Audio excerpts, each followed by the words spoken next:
Hello everyone, আশা করি আপনারা সকলে ভালো আছেন। আমি ইঞ্জিনিয়ার সনেট। আমি আপনাদের মাঝে একটা নতুন ভিডিও নিয়ে এসেছি। এটা হচ্ছে যে আমাদের বাজারে যে সিমেন্ট পাওয়া যায়, একটা হচ্ছে ওপিসি সিমেন্ট, একটা হচ্ছে পিসিসি সিমেন্ট। ওপিসি সিমেন্ট আমরা সাধারণত ঢালাই কাজে ইউজ করি, বিভিন্ন ধরনের ঢালাইতে। আর পিসিসি সিমেন্টটা আমরা ইউজ করি সাধারণত বিভিন্ন ধরনের প্লাস্টার, ইটের গাঁথনি, এইসব কাজে আমরা ইউজ করে থাকি। তো আমরা এখন আপনাদের যে ল্যাব টেস্ট রিপোর্ট দেখে বুঝতে পারবেন আসলে আপনাদের যে সিমেন্টটা আছে ওইটার স্ট্রেংথ কীরকম আছে, ওইটার সেটিং টাইম কীরকম আছে, কত সময়ের মধ্যে আপনার জমাটবদ্ধতা হইব, কত স্ট্রেংথ পাবে আপনাদের সিমেন্টে। তো প্রথম আমি আপনাদের দেখাচ্ছি, সেটা হচ্ছে আমাদের হচ্ছে ওপিসি সিমেন্ট। এটা হচ্ছে ওপিসি সিমেন্ট। ওপিসি সিমেন্ট আছে যে সিম 1, হ্যাঁ, সিম 1 সিমেন্টটা থাকলে আপনারা বুঝতে পারবেন এটা ওপিসি সিমেন্ট। তো ওপিসি সিমেন্টে এটা হচ্ছে কম্প্রেসিভ স্ট্রেংথ। আপনার কম্প্রেসিভ স্ট্রেংথ কত নিতে পারবে, এটা আমাদের যে আছে 3 দিনে, হ্যাঁ, আমাদের 3 দিনে আমাদের ল্যাব টেস্টে আসছে হলো 3820 PSI। আর আমাদের হচ্ছে আমার ASTM রিকোয়ারমেন্ট মানে স্ট্যান্ডার্ড যে আছে ভ্যালুটা, সেটা হচ্ছে 1740। তার মানে আমার যা স্ট্যান্ডার্ড আছে তার থেকে আমার বেশি আছে আমার টেস্ট রিপোর্টে। তাহলে আমার সিমেন্টের স্ট্রেংথটা অনেক বেশি আছে, তার মানে ভালো সিমেন্ট। তারপরে আমার 7 দিনে আছে হচ্ছে আমার 4780 PSI, কিন্তু আমার স্ট্যান্ডার্ড রিকোয়ারমেন্ট হলো 2780, তো মানে অনেক ভালো।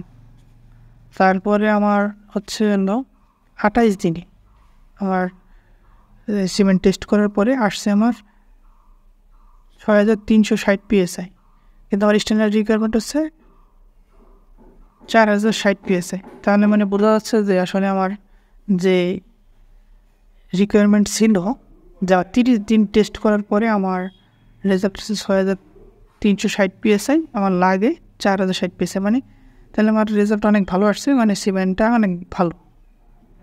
আমি আপনাদের আবারও বলে রাখতেছি যে আমি কোনো ব্র্যান্ডিং করতেছি না, জাস্ট আপনার রিপোর্টটা দেখে কীভাবে বুঝবেন আসলে আপনার সিমেন্টের কীরকম স্ট্রেংথ আছে সেটা।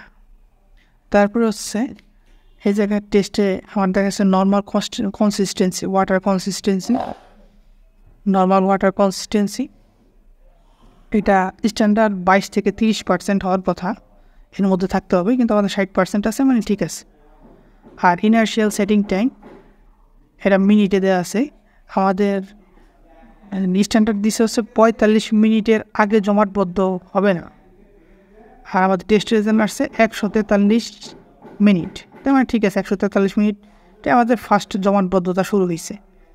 আর ফাইনাল সেটিং টাইম দিছে যে একদম ফাইনাল জমাটবদ্ধতা হবে হচ্ছে 375 মিনিটে। আমাদের রেজাল্টে 306 মিনিটে আর কি ফাইনাল সেটিং হয়ে গেছে, মানে ফাইনাল জমাটবদ্ধতা হয়ে গেছে। এটাও ঠিক আছে মোটামুটি, ফাইনাল সেটিং টাইমটা যত আগে হয় সেটাই তো ভালো। তারপরে আমাদের আছে ফাইননেস আছে, আমাদের স্ট্যান্ডার্ড আছে 280 metre square per KG minimum থাকতে হবে। এটা আমাদের আসলে টেস্টে হয়তো দেওয়া ছিল না, এই জন্য রেজাল্টটা আসে না, রেজাল্টটা হাতে রাখছে। মানে আমাদের মিনিমাম যেন 280 মিটার স্কোয়ার পার কেজি থাকে। এটা হলো ওপিসি সিমেন্টের। তারপরে হচ্ছে আমি আপনাদের এখন দেখাচ্ছি একটা পিসিসি সিমেন্ট। এটা হচ্ছে পিসিসি সিমেন্ট, হ্যাঁ, এই যে পোর্টল্যান্ড কম্পোজিট সিমেন্ট, এটা হচ্ছে পিসিসি সিমেন্ট। তো এই সিমেন্টের এই যে এখানে লেখা আছে দেখেন সিম 2 থাকলে এটা হচ্ছে পিসিসি সিমেন্ট। তো এখানে আমাদের কম্প্রেসিভ স্ট্রেংথ দেখাইছে আপনার 3 দিনে, এই কম্প্রেসিভ স্ট্রেংথ দেখাইছে 3 দিনে আসছে আমাদের 2700 PSI, কিন্তু আমার থাকার কথা হচ্ছে 1890 PSI, তার মানে অনেক বেশি আসছে।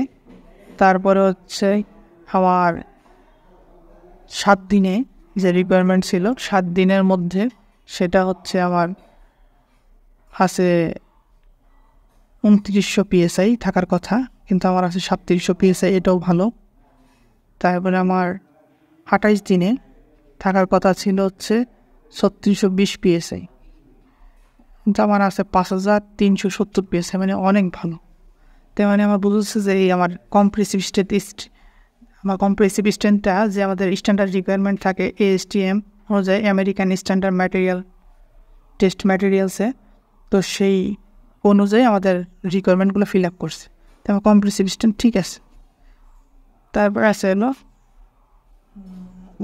নর্মাল ওয়াটার কনসিস্টেন্সি, এটা 22 থেকে 30% হয়, আমাদের 25.5 আছে, এটাও ঠিক আছে। তারপর সে ইনার্শিয়াল সেটিং টাইম, এটা হচ্ছে 45 মিনিটের আগে জমাটবদ্ধতা শুরু হবে না, আমাদের 170 মিনিটে জমাটবদ্ধতা শুরু হয়েছে। তারপর হচ্ছে আমাদের স্ট্যান্ডার্ড রিকোয়ারমেন্ট আছে ফাইনাল সেটিং টাইম, যে ফাইনাল জমাটবদ্ধতা 420 মিনিটের বেশি সময় লাগবে না। তো 420 মিনিটের কম সময় লাগছে, 5 মিনিট লাগছে, তো এটাও ঠিক আছে। তারপরে দিছে হচ্ছে আমার ফাইননেস, আমাদের এই টেস্টটা করা হয়েছে, এটা ফাইননেসটা দেখাইছে আমাদের স্ট্যান্ডার্ড হচ্ছে 300 মিটার স্কোয়ার পার কেজি, এর কম হওয়া উচিত, এর বেশি হইতে পারবো, তো আমাদের 358 আছে, তার মানে এটা ঠিক আছে। তারপরে হচ্ছে আমাদের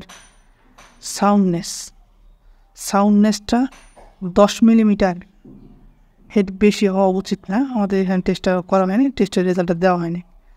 আর স্পেসিফিক গ্র্যাভিটি গ্রাম পার সিসি, মানে কিউবিক সেন্টিমিটার আর কি। তো আমাদের স্ট্যান্ডার্ড হচ্ছে মানে 3.15 হচ্ছে লিমিট, আমাদের 3.8 আছে, তার মানে এটা ঠিক চলে। তারপরে এখানে দেখছে ওয়েট অফ সিমেন্টের ব্যাগ, আমরা যে সিমেন্টের ব্যাগটা টেস্ট করেছিলাম ওইটার ওজন ছিল 50 কেজি। এই হচ্ছে টেস্ট রিপোর্ট দেখে আসলে আপনারা এই জিনিসগুলো বুঝতে পারবেন যে আসলে আমাদের স্ট্যান্ডার্ড কীরকম, আমাদের ল্যাব টেস্টে কীরকম আসছে। তো আশা করি এগুলো দেখে আপনি বুঝতে পারবেন একটা সিমেন্টের স্ট্রেন্থ ঠিক আছে কিনা, আপনার এই সিমেন্টে আপনার কাজ করার উপযুক্ত কিনা। আর এগুলা যদি আপনার জন্য উপকৃত হয় ভিডিওগুলো, তাহলে অবশ্যই চ্যানেলটা সাবস্ক্রাইব করবেন, আর দেখবেন যে আসলে এই ভিডিওর মাধ্যমে আপনারা যত ধরনের ম্যাটেরিয়ালস আছে, ইট থেকে বালি থেকে শুরু করে সমস্ত ম্যাটেরিয়াল টেস্ট রিপোর্টগুলো আমি আপনাদের সামনে তুলে ধরব। তো এতক্ষণ সামনে থাকার জন্য ধন্যবাদ, আর ভালো লাগলে অবশ্যই সাবস্ক্রাইব করবেন, আর কোনো কিছু জানার থাকলে কমেন্ট করবেন, লাইক করবেন, শেয়ার করবেন, আর ধন্যবাদ সবাইকে।